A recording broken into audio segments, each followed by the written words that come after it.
Magandang umaga! Kumusta po? Narito po ulit ang update natin para sa lagay ng ating panahon ngayong umaga po ng September 15, 2024 na kung saan sa ngayon po ay patuloy pa rin po na malakas ang bugso ng habagat sa malaking bahagi ng ating bansa na nagdudulot po ngayon ng mga pag-uulan sa ilang bahagi po ng Southern Luzon, Kabisayaan, lalo na po sa Western Section, ilang bahagi ng Metro Manila, Bataan, Bulacan at Western Section po ng Mindanao.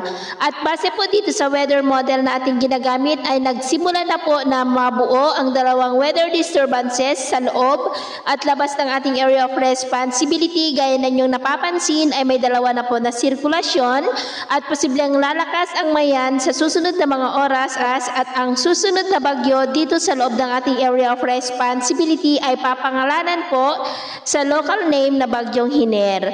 At ang dalawang banta ng sama ng panahon na nabubuo ay posibleng maging isa lamang at may nagbabanta pa na panibagong sama ng panahon na maaaring mabuo dyan naman po sa may West Philippine Sea sa susunod na mga araw na patuloy po na magpapalakas ng habagat. Kaya asahan natin na malakas pa rin ang bugso ng habagat hanggang po sa mga susunod na araw.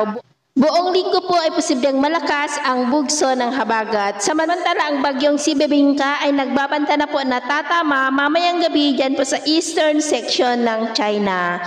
At ito naman pong pinapakita ng forecast model natin pong ginagamit hanggang sa susunod na 2 linggo ay posible pa rin po ang patuloy na pamumuo ng mga weather disturbances sa paligid po ng ating bansa. At sa lagay ng ating panahon, ngayong madaling araw po dahil pa rin sa habagat ay may mga isolated rains dito po sa ilang bahagi ng Cagayan Valley, Zambales, Bataan, Bulacan, Metro Manila at posible pa rin ang malalakas na ulan sa ilang bahagi po ng Calabarzon, Metro Mimaropa, Bicol Region, Panay Island, Negros, ilang bahagi po ng Cebu, Bohol, Leyte, Samar Provinces at may mga isolated rains rin sa ilan pang bahagi ng Sulu Archipelago, Zamboanga Peninsula, Lanao Provinces at Sultan Kudarat, maging po dyan sa ilang bahagi ng Dinagat Island. At mamaya po ay sisikat ang araw sa malaking bahagi ng ating bansa, lalo na po dito sa may Luzon at Mindanao, pero dahil pa rin sa habagat,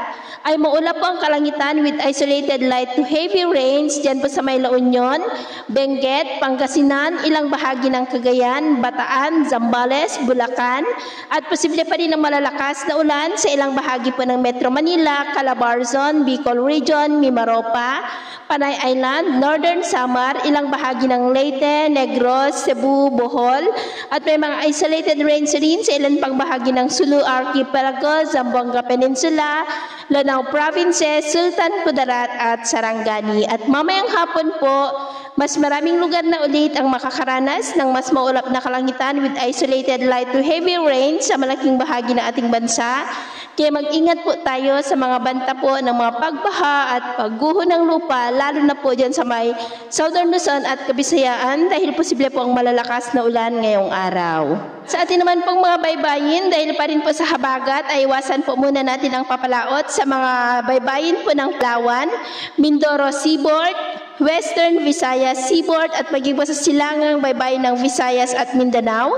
Dahil ang mga alon po dyan ay posibleng aabot hanggang po sa 3 to 4 meters height. Kaya hanggat maaari, ay iwasan po muna natin ang papalaot dyan po sa mga may kulay pula para po mas makaiwas sa mga sakunang pangkaragatan. So, ito po ang latest update natin sa araw na ito.